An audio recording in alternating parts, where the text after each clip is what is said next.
അല്ലടാ, എന്തൊരു മനുഷ്യന്മാരാ ഇത്. രാവിലെ തന്നെ ഒരു വാർത്ത കേട്ടിട്ട് ഞാൻ ചിരിച്ച് മണ്ണ് കപ്പിപ്പോയി. വേറെ ഒന്നുമല്ല, വസ്ത്രശാല ഉടമയും തൊഴിലാളിയും ചേർന്നിട്ട് പോയിരിക്കുന്നു മുകളിലോട്ട്. ടൂർ പോയതല്ലാട്ടാ, ജീവനൊടുക്കിയതാണ് ഒരേ ഫാനിൽ. 40 വയസ്സുണ്ട് ജോലിക്കാരിക്ക്, അതുപോലെ തന്നെ വയസ്സുണ്ട് മറ്റവന്. 2 പേർക്കും ഭാര്യയും ഭർത്താവും കുട്ടികളും എല്ലാം ഉള്ളതാണ്. എന്നിട്ടും ഈ 40 വയസ്സുകാരിക്കും മറ്റവനും തോന്നിയ ഇതിനെന്ത് പേരാടോ നമ്മൾ പറയാ? ഇതിന് പ്രേമെന്ന് പറയാൻ കഴിയ, അല്ല സുഹൃത്ത് എന്ന് പറയാൻ കഴിയ. പേപ്പറിലൊക്കെ വരുന്നത് ആൺ സുഹൃത്ത് എന്നാണ്. പക്ഷെ ഞാൻ പറയുകയാണ്, ഇതൊരു സുഹൃത്തോ മണ്ണാങ്കട്ടിയൊന്നും അല്ല. അതായത് ജോലിക്ക് പോയി കഴിഞ്ഞാൽ നമ്മൾ ജോലി ചെയ്തോളണം. നമ്മുടെ സഹോദരിമാർ ഇവിടെ പല സ്ഥലങ്ങളിലും ജോലി ചെയ്യാൻ പോകുന്നുണ്ട്. തുണിക്കടയിൽ ജോലി ചെയ്യാൻ പോകുന്നുണ്ട്. അതുപോലെ തന്നെ എന്ന് പറഞ്ഞാൽ ചില ഷോപ്പുകളിൽ ജോലി ചെയ്യുന്നവരുണ്ട്, ചില കമ്പനികളിൽ ജോലി ചെയ്യുന്നവരുണ്ട്, എല്ലാ സ്ഥലത്തും ജോലിക്ക് പോകുന്നവരുണ്ട്. അവിടെയൊക്കെ കാണുന്ന ചില ടീമുകളുണ്ട്. എന്താ വെച്ചാൽ ഉടായിപ്പിൻ്റെ ഉസ്താക്കന്മാരായിരിക്കും. ഇവരെന്താ ചെയ്യാന്ന് പറഞ്ഞു കഴിഞ്ഞാൽ മുതലാളിയുടെ എടുക്കുന്ന പ്രമോഷൻ വേണ്ടിയിട്ടോ, അല്ലെങ്കിൽ മുതലാളിയുടെ എടുക്കുന്ന കുറച്ച് എർത്തായി നിന്ന് കഴിഞ്ഞാൽ കുറച്ച് ജോലിയൊന്നും ചെയ്യാണ്ടിരിക്കുക, ഇല്ലെങ്കിൽ ഒരു സൂപ്പർവൈസർ പോസ്റ്റ് കിട്ടും എന്നൊക്കെ പറഞ്ഞ് നിൽക്കുന്ന ടീമുകളുണ്ട്. അതിൽ പെട്ടത് തന്നെയായിരിക്കും ഇത് എന്നേ എനിക്ക് പറയാനുള്ളൂ. അല്ലാതെ ഉടമയും കൂട്ടിയിട്ട് ആരെങ്കിലും മേലേക്ക് ടൂർ പോകാൻ നിൽക്കുമോ? നിങ്ങളൊന്ന് ആലോചിച്ച് നോക്ക്. അതൊക്കെ ജോലിക്ക് വിട്ടതെന്ന് പറഞ്ഞാൽ അതിൻ്റെ ഭർത്താവും കുട്ടികളും ഇവരെല്ലാം കൂടി ആയിരിക്കുമല്ലോ. ആ ജോലിക്ക് പോയി കഴിഞ്ഞാൽ മര്യാദയ്ക്ക് അത് ചെയ്താൽ പോരെ. അത് ചെയ്യാതെ അവിടെ പോയിട്ട് പ്രണയ നാടകവും പ്രണയവും പിന്നീട് എന്ന് പറഞ്ഞാൽ അനാവശ്യമായിട്ടുള്ള വഴിവിട്ട ബന്ധവും ഇതെല്ലാം കൊണ്ട് എന്ന് പറഞ്ഞാൽ ഇപ്പോൾ എന്താ സംഭവിച്ചത്? മുകളിലേക്ക് പോകേണ്ടി വന്നില്ലേ? കഷ്ടം തന്നെ. ഇതൊക്കെ കേൾക്കുമ്പോഴേ എനിക്ക് ചിരിയാണ് വരുന്നത്. നമ്മുടെ നാട്ടിലാണെങ്കിൽ ഇപ്പോൾ ഓരോ ദിവസവും എന്ന് പറഞ്ഞാൽ ഇതുപോലെയുള്ള അവിഹിതങ്ങൾ ഇങ്ങനെ കൂടിക്കൊണ്ടിരിക്കുകയാണ്. അതാണ് എനിക്ക് മനസ്സിലാകാത്തത്. ആയിരക്കണക്കിന് നമ്മുടെ സഹോദരിമാരുടെ ഇതുപോലുള്ള മേഖലകളിൽ ജോലി ചെയ്യുന്നത്, അവർക്ക് പോലും നാണക്കേടാണിത്.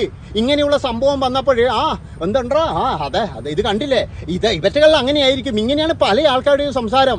പക്ഷെ ഒരു കാര്യം ഞാൻ പറയാം, നിങ്ങൾ വിചാരിക്കുന്ന പോലെയൊന്നുമല്ല. വളരെ കഷ്ടപ്പെട്ട് ജോലി ചെയ്യുന്ന ഒരുപാട് ആൾക്കാരുണ്ട്. വളരെ നല്ല മുതലാളിമാർ വരെയുണ്ട്. ഇപ്പോഴെന്ന് പറഞ്ഞാൽ ആശുപത്രിയിൽ മരിച്ച, നമ്മുടെ ആശുപത്രി കെട്ടിടം ഇടിഞ്ഞു പൊളിഞ്ഞു മരിച്ച ആ ഒരു സഹോദരി ഉണ്ടായിരുന്നു. ആ സഹോദരിയുടെ കുടുംബത്തിന് ആജീവനാന്തം 5000 രൂപ വെച്ചിട്ട് ഞാൻ കൊടുക്കുമെന്ന് പറഞ്ഞത് ഒരു വസ്ത്രശാല ഉടമ തന്നെയാണ്. അതാണ് നിങ്ങൾ മനസ്സിലാക്കേണ്ടത്. അങ്ങനെയുള്ള നല്ല മനുഷ്യരും നമ്മുടെ നാട്ടിലുണ്ട്. അപ്പോഴാണ് അവരെയൊക്കെ പറയിപ്പിക്കാൻ വേണ്ടിയിട്ട് ഇതുപോലെയുള്ള ചില ബെടുക്കൂസുകൾ. ആലോചിച്ച് നോക്കണം നിങ്ങൾ. ഈ സ്ത്രീയോടോ അല്ലെങ്കിൽ ഈ പിന്നെ എന്താ പറയുക, ജീവനൊടുക്കിയ ഇതിൻ്റെ ഓണറോടോ ഒരു സിമ്പതിയും തോന്നുന്നില്ല എന്നേ എനിക്ക് പറയാനുള്ളൂ. അതുകൊണ്ട് തന്നെയാണ് ഞാൻ പറയുന്നത്, ഈ സംഭവം നിങ്ങൾ ചിരിച്ചുകൊണ്ട് നേരിടണം. കാരണം ഇത്രയും വലിയ പരാജിതന്മാർ ലോകത്തില്ല എന്നേ ഞാൻ പറയുള്ളൂ. ജോലിക്ക് വിട്ടതല്ലേ, നിങ്ങൾ ആലോചിച്ച് ആ ജോലി ചെയ്താൽ പോരെ. എന്തിനാണ് ഈ പിന്നെ മുതലാളി പറയുന്നത് പോലെ കേൾക്കുന്നത്? എന്തിനാണ് ഇവൻ്റെ താളത്തിനൊത്ത് തുള്ളുന്നത്? ഇപ്പോഴും സ്വന്തം ജീവനും കൂടി പോയില്ലേ? അതാണ് എനിക്ക് മനസ്സിലാക്കാത്തത്. ഇതൊക്കെ കഴിഞ്ഞു, എന്നാൽ അവനവൻ്റെ ഭർത്താവിനെയും മക്കളെയും വിട്ടിട്ട് എങ്ങനെയാണ് ഇത് മരിക്കാൻ തോന്നുന്നത് എനിക്ക് മനസ്സിലാകുന്നില്ല. ഇതിൻ്റെ ഒരു ഛേദോ വികാരമാണ് എനിക്ക് മനസ്സിലാകാത്തത്. അതായത് മരിക്കാൻ എന്താണ് കാരണം? എനിക്ക് തോന്നുന്നത് എന്താണെന്ന് വെച്ച് കഴിഞ്ഞാൽ, ഈ ഉടമ ചിലപ്പോൾ വല്ല വീഡിയോയോ കാര്യമോ എടുത്ത് വെച്ചിട്ടുണ്ടാകും. അത് കഴിഞ്ഞതിന് ശേഷം ഉടമ എന്ത് ചെയ്തു, ഇത് എവിടെയെങ്കിലും നന്നാക്കാൻ കൊടുത്തപ്പോൾ ചിലപ്പോൾ ഇത് ലീക്കായിട്ടുണ്ടാകും. അങ്ങനെയൊക്കെ ആയിരിക്കും. ഇതിൻ്റെ ഉള്ളറ നമ്മൾ തേടി പോയി കഴിഞ്ഞാൽ ചിലപ്പോൾ ഇങ്ങനെയുള്ള കാര്യങ്ങളൊക്കെയാണ് കേൾക്കാൻ കഴിയുക. അതാണ് മനസ്സിലാക്കേണ്ടത്. അതുകൊണ്ട് ഞാൻ പറയുകയാണ്, എൻ്റെ പൊന്നു മക്കളെ, നമ്മളൊക്കെ ജോലി ചെയ്യാൻ പോയി കഴിഞ്ഞാൽ നമ്മൾക്ക് ജീവിക്കാൻ വേണ്ടിയിട്ടാണ് ജോലി ചെയ്യുന്നത്.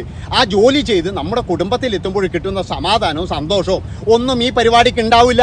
ഇതൊക്കെ എന്ന് പറഞ്ഞാൽ താൽക്കാലികമായിട്ടുള്ള ഒരു സുഖത്തിന് വേണ്ടിയിട്ടോ, ഇല്ല ഒരു ആഗ്രഹത്തിന് വേണ്ടിയിട്ടോ, പിന്നെ ചില ആൾക്കാർ പറയുന്ന പോലെ വെറൈറ്റിക്ക് വേണ്ടിയിട്ടോ ഇങ്ങനെയൊക്കെ ചെയ്യുന്ന ചില കൂതറകളാണ്. കൂതറ ജന്മങ്ങളിൽ ഞാൻ പറയുള്ളൂ. അതായത് ഇങ്ങനെയൊക്കെ പോകുന്ന ടീമിന് ഇതിൽ അപ്പുറത്തേക്കുള്ളൊരു വാക്കെനിക്ക് വിളിക്കാനില്ല. അതുകൊണ്ടാണ് ഞാൻ പറയുന്നത്, മറ്റുള്ളവരെ വരെ പരിഹസിക്കുന്ന തരത്തിൽ, പറയിപ്പിക്കുന്ന തരത്തിലായിപ്പോയി ഈ മരണം എന്ന് എനിക്ക് പറയാനുള്ളൂ. കൊല്ലത്താണെന്നാണ് എനിക്ക് തോന്നുന്നത്. അവിടെയാണ് നടന്നിരിക്കുന്നത്. രാവിലെ തന്നെ എന്ന് പറഞ്ഞു കഴിഞ്ഞാൽ വസ്ത്രശാലയിൽ വന്ന മറ്റുള്ള ജീവനക്കാർ അവരൊക്കെ നോക്കുമ്പോഴെന്ന് പറഞ്ഞാൽ മുതലാളിയെ കാണുന്നില്ല. ഈ ചാവിയും കൊണ്ട് പിന്നെ വരാമെന്ന് പറഞ്ഞാൽ മുതലാളിയുടെയാണ് പോയത്. അങ്ങനെ ഏതോ ഒരു ജോലിക്കാരനോ പുറകുവശത്ത് നോക്കുമ്പോഴേക്കും ഒരേ ഫാനിൽ കെട്ടിപ്പിടിച്ച് മരിച്ചു കിടക്കുന്ന നിലയിലാണ് കാണുന്നത് എന്നുള്ളതാണ്. ഇത് കാണുമ്പോൾ ചിരിക്കണ്ടേ? നമ്മൾ ചിരിക്കണ്ടേ? നമുക്ക് കരയാൻ പറ്റുമോ? അതാണ് എനിക്ക് ആലോചിക്കേണ്ടത്. ഇവരെന്തായത് ഇത് മധുര 17 ഇങ്ങനെ പ്രണയിക്കാൻ വേണ്ടിയിട്ട്, എന്നിട്ട് പ്രണയ നാടകം. ആ ഭർത്താവിൻ്റെയും മക്കളുടെയും അവസ്ഥകളൊന്നും ആലോചിച്ച് നോക്ക്. അവറ്റകൾക്ക് ഇനി എന്ന് പറഞ്ഞു കഴിഞ്ഞാൽ ജീവിതത്തിൽ പുറത്തിറങ്ങി നടക്കാൻ പറ്റുമോ? അതായത് കാണുന്നത് മരിക്കുന്നത് വരെ എന്ന് പറഞ്ഞു കഴിഞ്ഞാൽ ഈ ഒരു ചീത്തപ്പേരുണ്ടാകും. അറിയില്ലേ നിങ്ങൾക്ക്? ഇന്ന ആ സ്ത്രീയുടെ മക്കളാണ്, ഇല്ല ഇന്ന ആ സ്ത്രീയുടെ ഭർത്താവാണ് എന്നല്ലേ പറയുക. അതുകൊണ്ടാണ് ഞാൻ പറയുന്നത്, എല്ലാവരും ഇതുപോലെയല്ല. ഒരുപാട് നല്ലവരും നമ്മുടെ സമൂഹത്തിലുണ്ട്. പക്ഷേ അവർക്ക് കൂടി അപമാനമാകുന്ന തരത്തിലാണ് ചില ആൾക്കാരുടെ പെരുമാറ്റം എന്ന് പറഞ്ഞു കഴിഞ്ഞാൽ. ഓവറായിട്ട് അങ്ങ് പെരുമാറുകയാണ്. ഓവറായിട്ട് എന്തോ പിന്നെ മുതലാളി എൻ്റെ കയ്യിലാണ്, ഇല്ലെങ്കിൽ മുതലാളിയല്ലേ, മുതലാളി വിളിക്കുമ്പോൾ പിന്നെ ചില സ്ഥലത്തൊക്കെ എന്ന് പറഞ്ഞാൽ ചൂഷണവുമുണ്ട്. അതായത് നിൻ്റെ ജോലി ഞാൻ കളയിക്കും. ചില ടീമുകൾ എന്ന് പറഞ്ഞാൽ കോഴികളായിരിക്കും. ആ കോഴികളുടെ മെയിൻ പരിപാടി എന്ന് പറഞ്ഞു കഴിഞ്ഞാൽ ഇതുപോലെയുള്ള ആരെങ്കിലും വീഴ്ത്തലാണ്. വീഴ്ത്തി കഴിഞ്ഞാൽ പിന്നെയെന്ന് പറഞ്ഞു കഴിഞ്ഞാൽ ചിലപ്പോൾ ഭീഷണിപ്പെടുത്തിയിട്ടായിരിക്കും. ഇല്ലെങ്കിലും എന്ന് പറഞ്ഞാൽ നിൻ്റെ ജോലി നാളെ കാണില്ല, ഇല്ല നിനക്ക് ഞാൻ നാളെ പ്രൊമോഷൻ തരാം, ഇങ്ങനെയൊക്കെ പറഞ്ഞിട്ട് വീഴ്ത്താൻ ഒരുപാട് ടീമുണ്ട്. അതുകൊണ്ടാണ് ഞാൻ പറയുന്നത്, ഇന്ന് നമ്മുടെ കേരളത്തിൽ എന്ന് പറഞ്ഞാൽ നല്ല രീതിയിലുള്ള ചുട്ട സാധനം റെഡിയാണ്. ഇങ്ങനെയൊക്കെ സംസാരിക്കുന്ന മുതലാളിയായാലും വേണ്ടിയില്ല, ഇത് എരപ്പാളിയായാലും വേണ്ടിയില്ല. ആ ചുട്ട സാധനം എന്ന് പറഞ്ഞാൽ അപ്പോൾ തന്നെ അവർക്ക് കൊടുക്കുക, അത് കഴിഞ്ഞിട്ട് മാത്രം സംസാരിക്കും മോനെ എന്ന് പറയാം. അല്ലാതെ എൻ്റെ ജോലി പോവോ, അയ്യോ ഞാൻ നാളെ മുതൽ എന്ത് ചെയ്യും എന്നുള്ള തരത്തിൽ ഒരു കാരണവശാലും നിൽക്കരുത്. അതേ വേറെ ആൾ നിന്നോട്ടെ, അതായത് ഞാൻ ഇവിടെ ഇല്ലെങ്കിൽ വേറെ ആൾക്കാർ കയറി വരും എന്നുള്ള വിചാരവും നിങ്ങൾക്ക് വേണ്ട. ആരെങ്കിലും നിന്നോട്ടെ, അതിനൊന്നും ഒരു പ്രശ്നവും ഇല്ല. പക്ഷേ നിങ്ങളുടെ നിലപാട്, നിങ്ങൾ എന്തിനാണ് അവിടെ ജോലിക്ക് പോകുന്നത്, നിങ്ങളൊരു സ്ഥാപനത്തിൽ എന്തിനാണ് ജോലിക്ക് പോകുന്നത്, ആ ജോലി ചെയ്യുക. അല്ലാതെ അനാവശ്യമായിട്ട് കറങ്ങി നടക്കാനോ, ഞാൻ പറഞ്ഞല്ലോ ഇപ്പോഴെന്ന് പറഞ്ഞു കഴിഞ്ഞാൽ കുറേ സുഹൃത്തുക്കൾ ഉണ്ടാകും, ഈ ആൺ സുഹൃത്തുക്കൾ ഉണ്ടാവും, പെൺ സുഹൃത്തുക്കൾ എല്ലാം ഉണ്ടാകും. അതൊക്കെ എന്ന് പറഞ്ഞു കഴിഞ്ഞാൽ നമ്മൾ ഒഴിവാക്കി വിടുക തന്നെ വേണം. ഒരു കാര്യം നിങ്ങൾ മനസ്സിലാക്കേണ്ടത്, ഇവൻ്റെ ഒന്നും വീട്ടിൽ നിൽക്കുന്ന പെണ്ണുങ്ങളെ ഒരു കാരണവശാലും ഇവനൊന്നും ഒരു ആൺ സുഹൃത്തിനെയും കൊണ്ട് അടുപ്പിക്കത്തില്ല. അതാണ് നിങ്ങൾ മനസ്സിലാക്കേണ്ടത്. ഇവിടെ എന്ന് പറഞ്ഞാൽ ചില ബിരുദന്മാർ എന്ന് പറഞ്ഞാൽ പല പെണ്ണുങ്ങളെയും കറക്കിയെടുക്കും. അവർക്കൊക്കെ എന്ന് പറഞ്ഞാൽ സുഹൃത്തുക്കളെ വേണം, അവർക്കൊക്കെ എന്ന് പറഞ്ഞാൽ ഇതുപോലെയുള്ള കല്യാണം കഴിച്ച സുഹൃത്തുക്കളെ തന്നെ വേണം. പക്ഷെ നേരെ മറിച്ച് അവൻ്റെ ഭാര്യയോ അവൻ സേഫാക്കിയിട്ട് വീട്ടിലിങ്ങനെ അടച്ചു വെച്ചിരിക്കുന്നുണ്ടാകും. അതാണ് നിങ്ങൾ മനസ്സിലാക്കേണ്ടത്. അതുകൊണ്ട് തന്നെ നിങ്ങളുടെ കുടുംബം നശിപ്പിക്കാൻ വരുന്ന ഇതുപോലെയുള്ള ടീമുകളെ, അത് മുതലാളിയായാലും വേണ്ടിയില്ല, അത് എരപ്പാളിയായാലും വേണ്ടിയില്ല, അവിടെ വെച്ചിട്ട് തീർത്തോളണം. അവനോട് പറഞ്ഞോളണം, ഈ പരിപാടിയും കൊണ്ട് എൻ്റെ അടുത്തേക്ക് വരരുത്, വന്നു കഴിഞ്ഞാൽ നീ വിവരം അറിയുന്നു പറഞ്ഞേക്കണം. ഞാൻ പറഞ്ഞു വരുന്നത്, നമ്മളെ പിന്നെ കുടുംബം തകർക്കാൻ വരുന്ന അല്ലെങ്കിൽ ഇങ്ങനെയുള്ള ധൂമകേതുകൾ ഇപ്പോഴെന്ന് പറഞ്ഞു കഴിഞ്ഞാൽ അവൻ്റെ വീട്ടിലെ അവസ്ഥയും മോശം തന്നെയാണ്. കാരണം എന്താ വെച്ചാൽ അവൻ വലിയ മുതലാളിയാണ്, വലിയ തുണിക്കടേൻ്റെ മുതലാളിയാണ് എന്നൊക്കെ പറഞ്ഞിട്ട് വളരെ അഭിമാനത്തോടു കൂടി നിൽക്കുന്ന ഒരു ഭാര്യയും മക്കളും അവനും ഉണ്ടാകും. ആ ഭാര്യയും മക്കളും എന്ന് പറഞ്ഞു കഴിഞ്ഞാൽ ഇന്നത്തോടു കൂടിയിട്ട് അവരത് തീർന്നില്ലേ? അതാണ് എനിക്ക് പറയാനുള്ളത്. ഇതുപോലെയുള്ള ടീമുകൾ ഇങ്ങനെ പോകുമ്പോൾ വളരെയധികം സൂക്ഷിക്കണം മക്കളെ. അതായത് നിങ്ങൾക്കൊക്കെ എന്ന് പറഞ്ഞാൽ ചെറിയൊരിത് ഒരു ആശ്വാസമായിരിക്കും. അല്ലെങ്കിൽ എന്ന് പറഞ്ഞാൽ നിങ്ങളുടെയൊക്കെ വീക്ക്നെസ് ചിലപ്പോഴെന്ന് പറഞ്ഞാൽ ഭർത്താവ് ചെറിയൊരു പണക്കാരനായിരിക്കും. ആ ഒരു വീക്ക്നെസ് ആണ് ചില ആൾക്കാർ എന്ന് പറയുന്നത് ചൂഷണം. ഇല്ലെങ്കിൽ എന്ന് പറഞ്ഞാൽ നിങ്ങളുടെ വീട്ടിലെ സാമ്പത്തിക സ്ഥിതി, ആ സാമ്പത്തിക സ്ഥിതിയിൽ നിങ്ങൾ കടം ചോദിക്കുന്നവരായിരിക്കും. നിങ്ങൾ ആവശ്യപ്പെടാതെ തന്നെ എന്ന് പറഞ്ഞാൽ നിങ്ങൾക്ക് പൈസ തരും. ഒരു നാറികളും പിന്നെ പൈസ, അതായത് ആവശ്യപ്പെടാതെ നമ്മൾക്ക് ആരെങ്കിലും പൈസ തരുന്നുണ്ടെങ്കിൽ ഒരു കാരണവശാലും നിങ്ങൾ വാങ്ങിക്കരുത് മക്കളെ. എന്താ കാരണം എന്നറിയാം? അത് വെച്ചിട്ട് നിങ്ങളെ ചൂഷണം ചെയ്യും.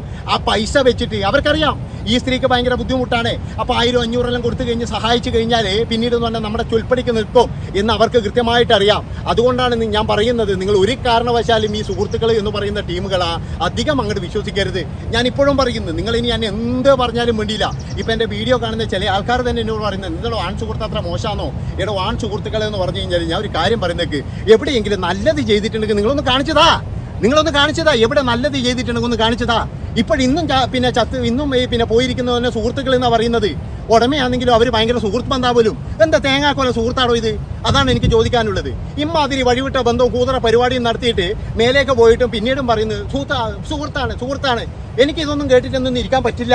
നിങ്ങളിനി എന്ത് പറഞ്ഞു കഴിഞ്ഞാലും ശരി, എനിക്ക് ഇങ്ങനെയുള്ള സുഹൃത്ത് ബന്ധങ്ങളോട് പുച്ഛം തന്നെയാണ്, വെറുപ്പ് തന്നെയാണെന്ന് ഞാൻ പറയുള്ളൂ. അവനവൻ്റെ കുടുംബമാണ് ലോകത്ത് ഏറ്റവും വലുത്. അത് കഴിഞ്ഞിട്ട് മാത്രമേ വേറെ എന്തും ഉള്ളൂ. അതാണ് നിങ്ങൾ മനസ്സിലാക്കേണ്ട കാര്യങ്ങൾ.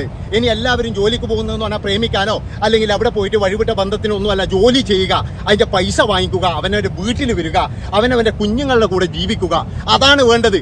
അല്ലാതെ ഉടമ വിളിക്കുന്നു, സൂപ്പർവൈസർ വിളിക്കുന്നു, മാനേജർ വിളിക്കുന്നു, അവനൊക്കെ കൊടുക്കുന്ന സാധനം ഞാൻ പറഞ്ഞ ചുട്ട സാധനം കയ്യിൽ ഉണ്ടായിരിക്കണം. അത് അപ്പോൾ തന്നെ കൊടുക്കണം, എന്നിട്ട് അന്തസ്സായിട്ട് ഇറങ്ങി വരണം. അതാണ് വേണ്ടത്. അപ്പോൾ ഇത്രയും പറഞ്ഞുകൊണ്ട് ഈ ഒരു വീഡിയോ ഇവിടെ വെച്ച് വൈൻഡപ്പ് ചെയ്യാണ്. എല്ലാവർക്കും ഷെയർ ചെയ്ത് കൊടുക്കുക.